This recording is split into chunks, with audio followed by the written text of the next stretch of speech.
Hello everyone. Again today we'll be looking at pwndbg. I have a simple crackme downloaded here which is called a simple. Now doesn't matter what this crackme does, right? I just want to show you how to solve this with pwndbg and how easy it could be sometimes with solving it with a dynamic analysis. So what we are going to do is simple. We will run this first and see how this behaves. We can see simple. It's asking for something. I will give something here, doesn't matter what I give, and it just says try harder. Now we will run with pwndbg and then simple. Now what we are going to do is first I'll just break on main. I am not going to do dynamic analysis using my understanding of assembly language. We are going to just do it as if I don't understand assembly language, and we will just see if we can figure out what is the solution for this. So all we need to do is break on main, and then we will do next. Next is basically next instructions. So we first have to start this.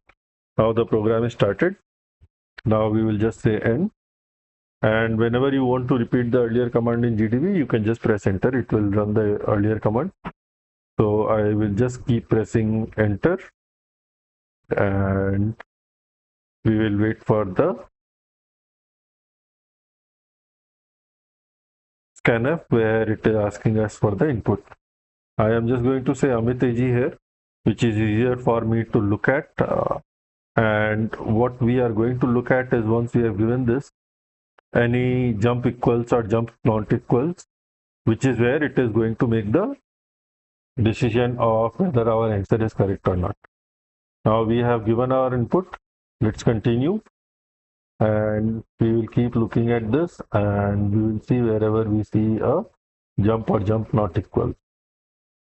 Now what we can see is there is a compare statement, and this tick here says that it will take this jump, and this will take this jump because this is not equal to, and this is not equals because this comparison failed.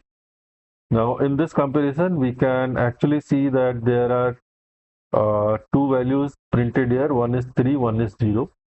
Now we don't know which one is ours, but both are numbers.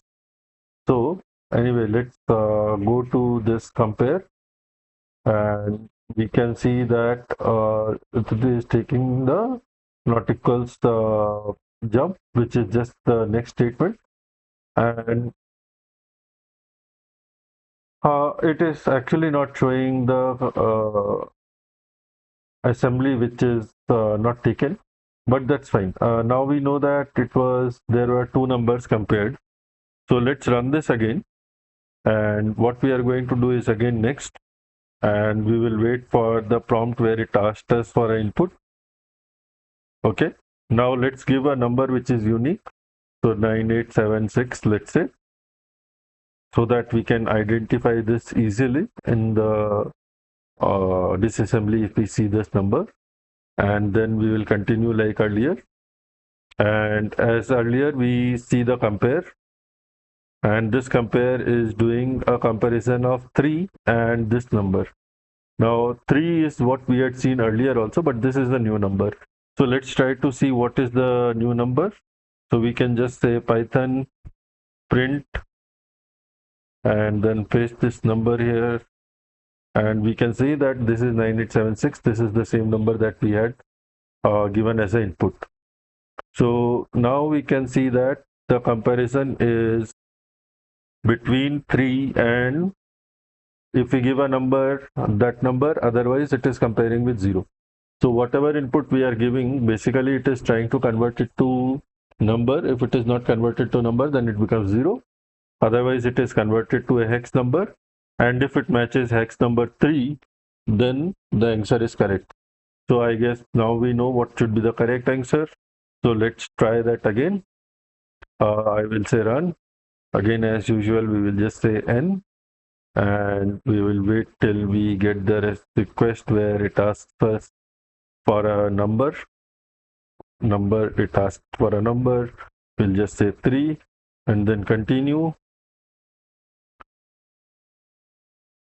And we can see that this time the compare shows that it is comparing 3 with 3, and also that it is going to take the not equals path. And if you see, this is a cross here. Earlier this used to be a correct sign, right? So we know that now the jump not equals will not be taken and it will go to the next statement. And if we go here, then the jump is basically taken to, there is no jump taken, and hence it will come here, and then it will print this, which is basically success, right? So now that we know this, we can again quit this and then run simple, give 3 as a answer, and we can see that we have got the flag.